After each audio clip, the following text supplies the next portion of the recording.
Hey, everybody. Welcome to the Ron Line Report. Today's guest, you know him very well as the 212 Olympia champion. Now, you can call him the real giant killer. Just won the Legion Sports Fest Open Bodybuilding. Please welcome Shaun Clarida. Hey, Shaun. Hey, what's going on, guys? Yeah, congratulations. I don't think what you just did has ever been done before. I know we had Hadi Chupin was a 212 and William Bonac was a 212. But I don't think they were ever, I don't think either one of them ever won an open show until they had already left the 212 division. Am I right?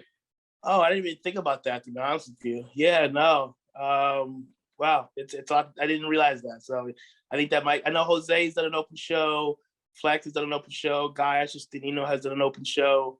But yeah, no, I can't remember, to be honest with you. Well, I'm talking about winning. They did those shows, but none of them won the show. You won. Yeah, well, no, yeah, exactly. So this is I do think someone can correct me in the YouTube comments, but I'm pretty sure this is the first time it's ever been done. So yeah, let's back up. We're not going to talk about the Olympia. That's ancient history. We're talking about Legion Sports Fest now. First of all, I do, I think every really good 212 competitor, people are telling them you should do an open show, or they just think about it themselves. It's just a consideration. Like, I wonder how I do. I wonder what that would be like. How would I fare? How long ago did you start thinking about an open show? This has been years ago, to be honest with you. But obviously, once I turned pro, the focus was on the 212 class. Obviously winning the Olympic title was the goal, and we finally got that in 2020. And the focus was going into 2021 to retain that title. But after obviously placing second, honestly, right before the Olympia, I saw that Chris's show was going to happen like 2 weeks later. And even though I was really focused on Olympia, a part of me was like, well, if things don't go my way, what would be the next step? And I'd say, hey, this might be the perfect time to do it. But I kept my focus on Olympia. Unfortunately, I did lose the title to Derek. And literally that same night, I made the decision that I'm going to this show. I'm going to try to win this one. So wow. Okay, well, I have to correct myself now. Didn't I just call you the 2019 212 Olympia champion? I probably did. That was Kamal. I don't remember. These COVID years have been, I still think it's 2020. It's 2021, right? Man. Yeah. So yeah, it's a very unusual thing for not only for a 212 guy, an Olympia champion, to do anything but the Olympia, because you don't need to qualify. You're good till next year. You don't have to do a dang thing.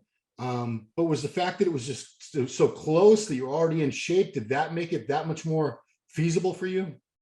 Well, it was timing. Absolutely. I was in shape. It was literally 2 weeks later.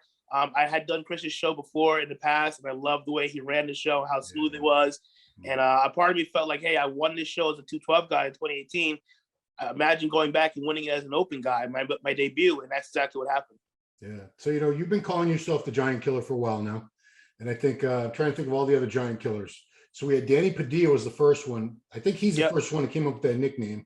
Yes. And who else was using that name? David Henry. Wasn't he using that name for a long time too? David Henry. But then you have your other giant killers like Lee Priest, Momo Benaziza, Lila Brada, Sean Ray, all those guys. Well, yeah, you just brought up an interesting point, because people were speculating the only reason you did that show was because of something Lee Priest had posted on, was it Instagram or YouTube? I don't even know what it was. Yeah, I heard about that way after the fact, and that absolutely was not my reasoning for doing this show. Again, this is something I've always wanted to do. And then obviously with the Olympia not going my way, the decision was made right then and there. So yeah, let me just clear that up right now. Lee Priest had nothing to do with my decision to do this show. I didn't think he did, but I mean, I imagine the only people that influence what you do are yourself, your girlfriend, wife, partner, and maybe Matt Jansen. That's about it. Exactly. I mean, again, I make my decision about my career and what I do, and I go to them for verification and obviously a second eye and opinion. So yeah. So I did see one exchange. This has been screenshotted and posted a million times. It was between Sergio Oliva Jr. and Justin Rodriguez. Yeah. And it was, I think, some of it was taken out of context because they didn't show the whole exchange, but it was something to the effect of, if I lose to a guy that's 100 pounds lighter than me, I'm going to retire. So I guess he's got to retire now, right? Because he's about 280, 275, something like that. He's put on weight. Yeah, he's a big boy. I mean, listen, people, it's I don't think it's an issue. I don't think it's a bad thing. He's not taking a jab at me. I didn't take it personal whatsoever. Serge is a cool dude. We were all backstage hanging out, laughing, joking. you know, he's confident, as he should be, and we're all confident. Yeah. And we all talk smack maybe here and there. Some do it more, you know, verbally than others. I don't take it anyway, personally. Right on. So, you know, we going into the show, how confident were you? Because I was confident for you because I said, this guy's an Olympia champion. If you're an Olympia champion in 212, I think you're probably going to be able to win just about any second or third tier open show. You're that good. Yeah. You know, it's not, even though it's, you know, well, they say he's not tall enough, he's not wide enough. I said, you know what, I started, there was no 212 division when I started following the sport and going to shows. I saw guys, I was lucky enough to see Ben Aziza compete a few times before he passed away. He was always beating guys who were way taller and heavier than him. I saw Lee Priest do it many times. You know, Sean Ray, I saw do so well for years. I know it doesn't matter. Greg Doucette just made a video, Coach Greg. I don't know if you saw that, because I thought there was going to be a quote from you in it, but I don't think so. He did you ever say let's do away with the 212 division, or did he just sort of attribute that to I don't know where that quote came from. Well, first, I don't think I've ever watched any of Greg's videos personally. No. And so I don't even know what that even means. I've never said that. Absolutely not. Okay. Yeah. I think he was trying to make the point that if you're good, you're good. And why do we need, you know, two different weight classes? If somebody like, you could take like yourself or Flex Lewis or any of the very best 212 guys, you have world-class physiques. It doesn't matter that some guy might be a few inches taller and this amount of pounds heavier. You know, it's not the county fair where the biggest pig wins. It's it's visual. It's based on how the physique looks. So absolutely, you know, going into the show, how confident were you that it wouldn't matter that somebody might be 6 foot and 280 standing next to you? You know, honestly, I was very confident. I knew that I was giving up, you know, weight, height, whatever the case may be, but I knew my conditioning was going to be comparable, if not better than some of these guys. You know, Dexter Jackson said it best, and something that always stay close to me. Dexter said, if you're slipping, I'm going to catch you. You know, and I actually talked to Dexter the day before the show, and he reminded me, like, hey, you ain't got to be the biggest guy on stage. If you're complete and these guys are off, you can catch them. And I think that's what happened. You know, these guys came into the show a little bit off. I was very much on. I was actually better than I was at the Olympia. And I knew that, you know, again, I was giving up height and weight, but, you know, with my conditioning, my structure, symmetry, my presentation, and what was most important, my confidence going into the show, you know, being an Olympia champion, I'm coming to win. You know, I'm not there to just be a contender. I'm coming there to win the show, and I came in there with that attitude. And I'm excited and very thankful the judges gave me an opportunity to stand next to these guys. So you were sharper than at the Olympia, and I got to ask you about that, because it was 2 weeks. You had 2 more weeks to tighten up even more, which you did. But the Olympia was the big show. How could you? You didn't intentionally get to 98% for the Olympia and 100% for this. I'm sure you didn't. So, you know, why did you end up being tighter? Was it just more prep time? Yeah, Matt and I had talked about it going into the show. Like, what was our game plan? Did we want to maybe go up a little bit bigger, a little bit full out a little bit more, or just continue what we've been doing, which is conditioning? I said, no, we're gonna do conditioning because, again, I know that some of these guys aren't gonna push the conditioning like I would. And I said we're gonna come in as sharp as we could. Purposely, it wasn't done purposely. It just my body continued to diet more and more, and I was still doing my cardio, and I just kept, you know, my weight kept dropping. But when my weight kept dropping, my body just kept getting tighter and tighter and tighter. So it just worked out that way where, you know, my weight was a lot lower. So I was 178 at the Olympia. I was 174 at the Legion, but just way sharper. And I have a crazy physique, and Matt can tell you best. Like, I'm never not full, you know, even with very little food. So my muscle belly is just round, full all the time. But when I do put a little bit of food in me backstage and I start pumping up, things just start to happen. I'm actually going to put up a video this week that we took backstage where I'm pumping up after eating, and it just looks crazy. So I remember the one that Matt posted last year, pumping up before last year it was backstage before judging. I think it was. We were doing the you know, the cable, not the cable curls. What do you call those? The bands. The band curls. I swear it was Ronnie Coleman with like your face popped onto it. The same fullness and density, that round look that he had. In fact, we just posted this will be up tomorrow, but the Milos interview that I did, he talked about, did he see you at the Dragon's Lair in the posing room? Where was it? Somewhere in Vegas. No, he has actually saw me, I think, 2 days out from the show, the Legion in Nevada. We were in the gym just training, and I needed to take pictures from Matt. So we found the posing room. We took a few pictures, and Milos kind of walked by a little bit. Yeah. And he kind of started trying to get a sneak peek before the show. So well, he said, I knew right then, he coached Regan, and Regan looked awesome. That's the best I ever seen Regan Grimes. But he said once he saw you in that posing room, he's like, that's it. There's your winner. This guy's got it. Who's beating that? He said it was the nastiest, grainy, gnarly, just stuff he'd never seen before. And he's hard to impress, as you know. He's good dude. And again, like you said, Regan, man, wow, my hat goes off to him and Milos, because what they've done in 2 weeks is just, I can't imagine them together for a full year. It's going to be nuts. Dude, yeah, I'm really excited. I don't want to make this all about Regan, but he's a guy that I've been watching for a long time. And I'm like, when is he going to level up? When? Because like you made steady progress. I was never worried about you. Like, is he ever going to do it? Every year you placed higher, you got bigger. Said Shaun's on his way. He'll get that Olympia eventually, and you did. But somebody like Regan, for years, I've seen him kind of look the same. And he's a young guy. I'm like, he should be growing. He should be getting better. And now he is. Now I see it's going to happen for him. So I'm happy. Yeah. But back to you. So you did look better at this show. In the back of your mind, after the show, we like, I kind of wish I looked like this at the Olympia. No, not at all. I mean, this was a big win for me. I was disappointed, with my obviously losing the title, at the Olympia. But this is huge. I mean, winning my first, not just an open show, but my pro debut in the open class, being outside by 70 to 100 pounds. This was huge for my entire team. So I feel like a lot of people are going to remember this a lot more than my second place at the Olympia. So, this is definitely a great way to end the season, and definitely motivation going into next season. Absolutely. So you probably, I don't know if you've heard all the chat, or maybe you have, maybe you haven't, but a lot of people say, well, this shows that the judging is inconsistent, because they keep putting up that one picture with Sergio on one side of you, Regan on the side, and you're in the middle. And they said, well, if he's able to beat these guys who are taller and wider and technically bigger, just they're taking up more space on planet Earth, why did they have Lunsford beating him at the Olympia? So I've seen so many different comments. I've seen the Hadi comments, the Rami comments. It's different shows, different judges, different eyes, different opinions. Yeah. That's all it is. I can't give you an exact reason. Right. It's just who looks the best that day. That's it.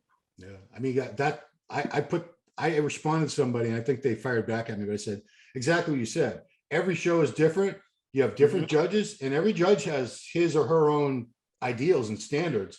They're not robots like click, click, size, click, click, shape. Click. It's not like that. So one show might be judged differently. That's how it should be that way. And competitors are going to show up differently every single show.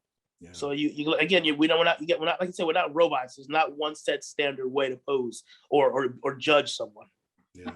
So another issue that's coming up. This is maybe it's Jake Wood that can figure this out, but I think it's more of a Jim Mannion decision. Why not let Shaun do the 212 Olympia next year and the Open Olympia? Because, like I said, in the early days of the division, when it was 202, David Henry used to do both shows. He used to do the 202. It was called Showdown back then. It wasn't the Olympia. He would do that, and then he would do the Mr. Olympia. And I think one year he won the Showdown, and he got like 9th or 10th at the Olympia. And that's right. Yeah. I think you're absolutely capable of a top 10 finish at the Mr. Olympia in the Open, the way you looked at this show. What are your thoughts on it? Do you want that to happen? How could it happen? Ron, I would absolutely love the opportunity to do that. I would love to, talk to Jim, Tyler, Jake, whoever who's in charge of making a decision, and hopefully they allow me to do that. That would be absolutely amazing. Yeah. I mean, Jim, if you're listening, I don't know. If they did it for you, I wonder if they would have to let some figure girls do women's physique or something. But man, I think if I'm Jake Wood, my goal is to sell tickets and sell pay-per-view and sell sponsorships, and it's to make money. It's a business. Something like that would get so much buzz, so much hype going. I think it could only be a great thing for the show. We said the same thing. Obviously we're going to be at the show regardless, but with the improvements we're going to make this coming year. Obviously, the goal is to get my title back in a 212. But I would love to really push myself and see what I can do in the Open Olympia this year. Again, it's definitely a decision that the higher ups are going to have to make. I'm going to respect whatever decision they decide to go with, obviously. But if they allow me the opportunity to do that, to cross over into both, you bet your ass I'm going to do it. But to be clear, if you have to choose one, you want that 212 Olympia title back. I can't say that right now. No, I really can't say. Yeah. Yeah. Well, one way or another, you will see me on Olympia stage, either in the 212 or the Open this coming year. All right. So without answering it as yourself, just theoretically, people say this is said to, like, they said this to Lunsford. They say this to everyone that they think could do well in the Open Olympia, who's also, the 212 champ of the world. Mm-hmm. Is it better to be the Olympia champion? And this is like when 2 years ago when Hadi Choopan first came to the US to do the Olympia. Remember, we didn't know until like 4 days out, because him and Hani Rambod, they had to choose. He was qualified for both, and he ended up doing the Open Olympia. I think he took third that year. But and I think a lot of people say it's better to be third place at the Mr. Olympia. The money's obviously better than it is to win the 212 title. And other people say no. This is why, like, someone like Flex Lewis, who could have gone Open, probably about 3-4 wins into 212 Olympia, he was good enough that he could have done come in at 220, 224, something, and done very well in the Olympia. But so you have those two camps. Where do you sit on that fence? Honestly, I think being the best in the world is something that I sit strongly with me. I want to say I'm the number one guy in that category, not the number 3 or 4 or 5 guy in my category. Yeah, the money may be there and other opportunities, but going into somewhere saying, "Hey, I'm the best at what I do," I mean, let's be real. I mean, who's gonna say no to that? True. Yeah. I mean, I wanted to hear it from the champ himself. Someone's actually in that position. You're the only one that can really answer that. We're just all idiots, like talking smack to each other on YouTube and Instagram, but, which I'm sure you hear a lot of. So we have a couple more shows. We have Romania coming up. Actually, Egypt is this weekend, and there's a Romania. Any interest in any of those, or are you done for 2021? I am done for 2021. I was invited to Egypt. I was very much contemplating that, but unfortunately, we decided it's best to. Well, I decided as well that it's best to end the season on a high note. And now that we have more than a full year, again, with the possibility of being able to do both the Open and the 212 next year, we want to get back to work right away. Matt actually sent me my plan this morning. My off season has officially started. Wow. I'm taking a couple of days off from hard training, but I'm still doing my cardio. I'm back on my diet 100%, and we're focused on the 2022 Olympia. Yeah. Speaking of training, Emilis, the interview was supposed to be about Regan, his client. We ended up talking about you for half the interview. It's up right now. Yeah, because he was so impressed by you. But you talk about your training because he follows you on YouTube and Instagram and sees the stuff that you do in the gym. It's just mind-blowing. Yeah. We couldn't figure it out. I think you've done 200-pound dumbbells at one point, have you? Not yet. I've done the 180s so far. Okay, so 180 at a body weight of? I was 190, I think, at the time when I did them.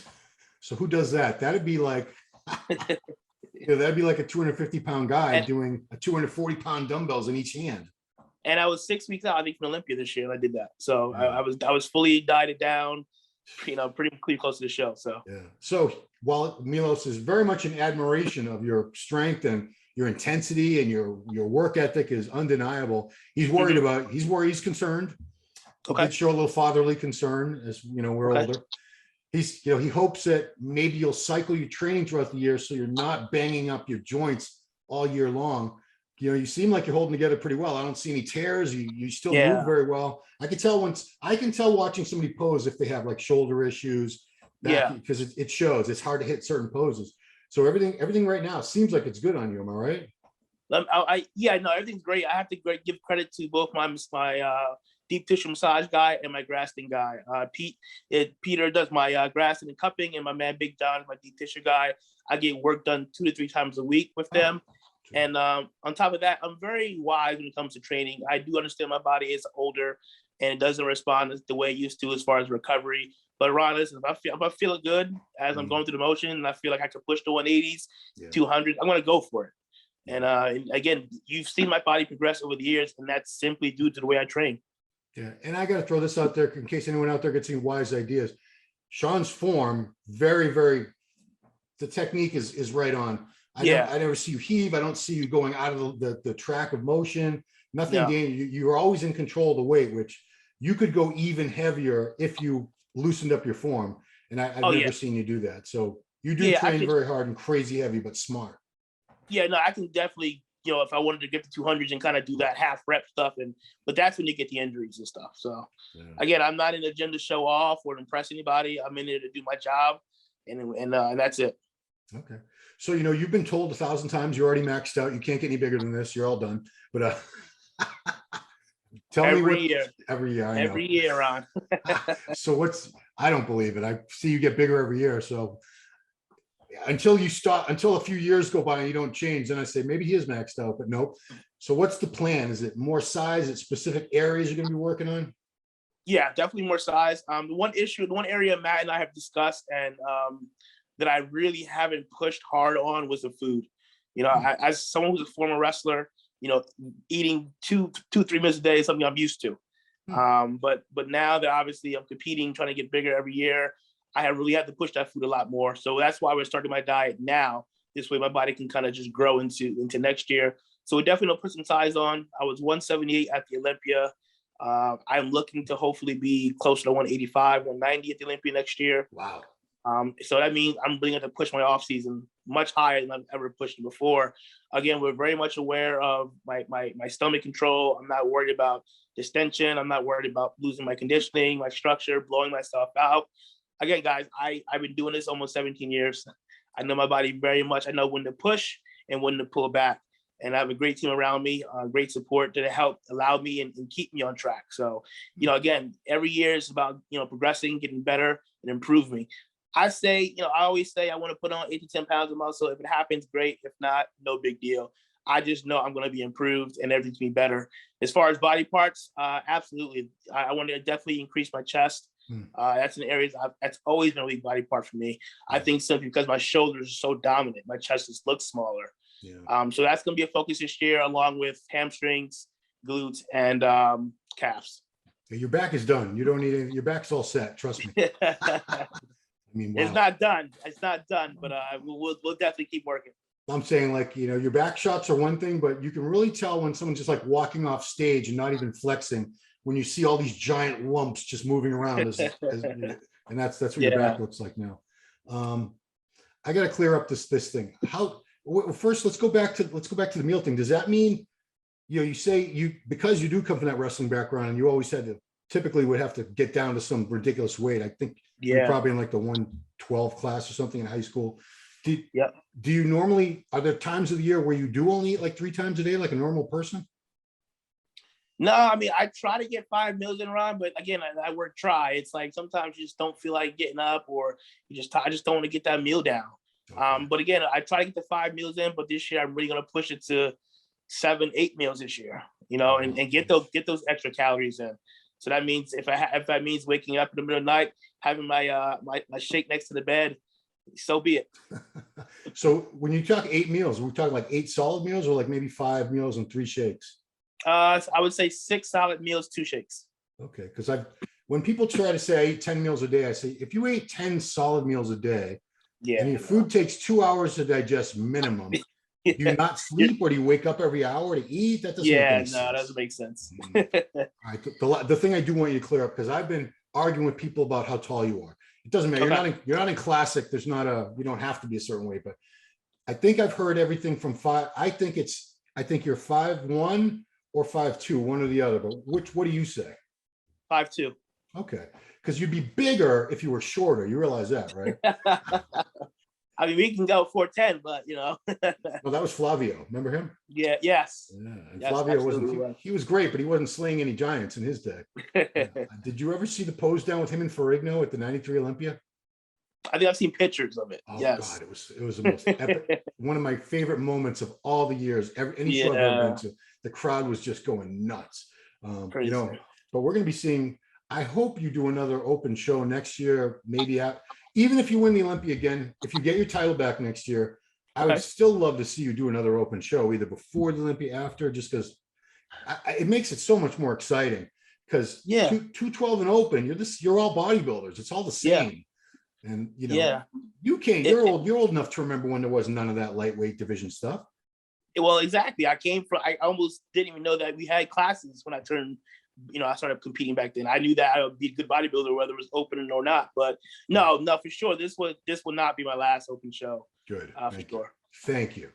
Because I mean, being greedy here, I think you could win something like New York Pro, something of that caliber. Hey, that's honestly, that's the thought, to be honest with you. Again, it's a show that I've won as a 212 guy, and as a guy from New Jersey, that's our Olympia here. So I'd be able to have all my friends, family come out. I choose everything wisely. The focus is on the Olympia, but New York Pro is definitely a possibility. Unless it's in Tampa again. Yeah. yeah. Well, exactly. Unless it's there. I mean, that's why Sergio refused to do the Chicago Pro last year. I heard. He was in Atlanta. He's like, it's not because he's from Chicago. He says, I'd love to win the Chicago Pro in Chicago. In Chicago. Yeah, absolutely. So come on, COVID, go away, COVID. We're sick of you. Man. Anything, Matt, I want to say Matt did, so this is how long you've been working with Matt Jansen now? Since 2016. Wow. I mean, definitely a match made in meathead heaven. He's done great work with you. We've nailed it every single time. And I have to give props to Matt because he believed in me back when I was losing shows, Ron. He took me on and he believed, and obviously he worked with Dallas at that point in time. And obviously when Dallas passed, I had called him right away, and we kind of talked about everything. And I made a promise to him right then and there on the phone that I'd be his first Olympia champion. Wow. And I made that happen for him, and I'm just ecstatic to be able to do that for him. And he's got a great team around him. He's got myself, Nick, Brett. He's got a solid crew of athletes. And, I honestly don't think he gets enough credit for what he's been able to do. But Matt's one of those guys like myself. He's very quiet. He sees it, he hears it, but he doesn't take it to heart. He keeps his head down and just focuses on himself and his athletes. And that's why he's so successful. Yeah, I was going to say, man, between you and Nick, it's been a great year for Team Jansen. Yeah. Absolutely. And we're just getting started. Trust me. Nick, he's in Florida, but he's a Jersey guy too, Nick. Yep. Just a young whippersnapper. He's best as yet to come. Yeah, I keep thinking you're like 25, but you're actually like 36 now, 37. 38, man. 38. Well, Jesus. You're looking great. Your face looks exactly the same. And I don't think you got a bunch of Botox and filler in there either. I think it's just no. Clean living and good genetics. Yeah. Yeah, exactly. Right. Exactly. Good diets. I know guys who are 38 in the sport who look like they're 58. I digress. Everyone can't be lucky like that. Anyway, man, anyone else you need to thank that's been really instrumental this year with helping you out and making the wins possible? Yeah, obviously, first and foremost, God. None of this is possible without him. My girlfriend was Angela. She's my ride or die. You guys probably saw at the Olympia. She was hopping around because she broke her toe 2 weeks out from the show. Jeez. I know. Horrible time. Yeah, we were training legs together, and when she went to unrack a 45-pound plate off the leg press for me, and it slipped out of her hand and hit her big toe, and it broke. But she's so crazy, Ron, that at that moment, all she can care about was me finishing my workout. Wow. So because I was going to stop and take her to the hospital, and she's like, "No, I'm gonna go sit in the front. You finish the workout." Because I was 2 weeks out. So and I have to give credit to her. We trained together every day. At 4 a.m, we did cardio, and we trained at night. She doesn't compete, but she's all in like I am 100%. My coach, Matt Jansen. 4 in the morning. Oh God. Yeah, God 4 in the morning. Matt Jansen, go ahead. Yeah, Matt Jansen, and of course, you guys all know I worked with John Meadows up until the day he left us. So I have to give credit to him. Of course, my family, my sponsors. I got MJ from Gas, Matt, who's obviously with Raw and Revive, Michael with Wolfpack, Mega Fit Meals, my band Steve Cardillo Weight Belts. Yeah. I got a whole Boston, Massachusetts. Yeah. Absolutely. And then even a bigger team here at Signature Fitness. I posted up a couple weeks ago. My home gym, they put up a huge 8-foot mural plaque outside the gym, said "Home to Giant Killer." And they, my man Big Will came out with me to Olympia, to this past weekend show, and showing support and being there for me. I just have so many amazing people just in my corner on, just pushing me, motivating, supporting me, and not only my personal people, but all the supporters I have on Instagram, Facebook that show love and support and comment. I see all that. I run my own social media pages.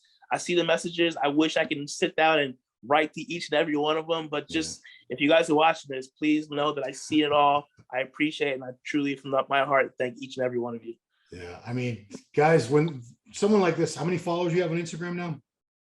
It's been going nuts since the show. So I Last started time, I think I started at 410,000 going into this weekend. Yeah. Now I'm at 421,000.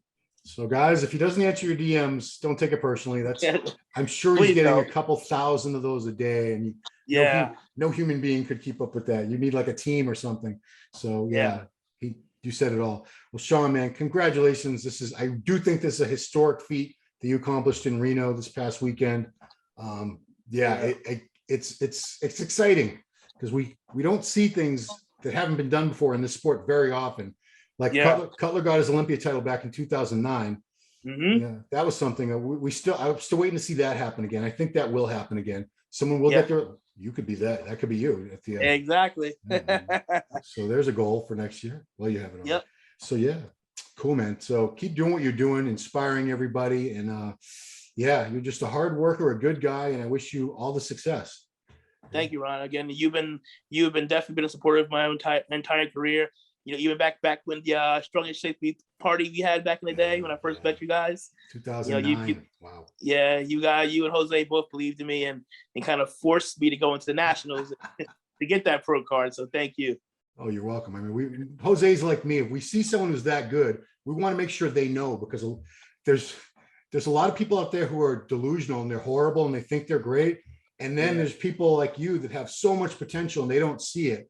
No, and a lot of them unfortunately never even compete, or they don't compete at the level where they could get to that next step and be a pro. And, absolutely. I'm so glad that you did, because look at you now, man. You're doing so well.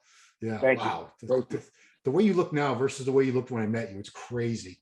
Yeah, you were like 100, way different. 130 pounds soaking wet, I think, off season. Yeah, seriously. Wow. So man, hard work, man. You've just been busting your butt for a long time, and hard work pays off, guys. Perfect example. 52 shows, Ron. Wow. Yeah, that's perseverance. Because remember, I know you've said this a million times, but people told Shaun when you turned pro, everyone said, congratulations, your career is over. You know, you can change your Instagram to IFBB pro, but this is it. You're done. Yeah, man. It's again, like I said, I keep my head down, mouth closed, and I believe in myself 110%. And believing in myself has gotten me to where I'm at today. Yeah. Well, continued success to you, Shaun. You definitely have earned it. And that's it, man. Everybody, thanks for watching. You'll be seeing a lot more from Shaun as he gets ready for his title defense next year at the Olympia. And yeah, I mean, this is you'll keep us in suspense until the very end, I'm sure, which is fine. Yeah. That's fine. We'll find out at the press conference, I bet. Yep, exactly. Bob Chick will get it out of you like 48 hours before you go on stage. That's actually a good idea. Bob, you listening? Do it that way.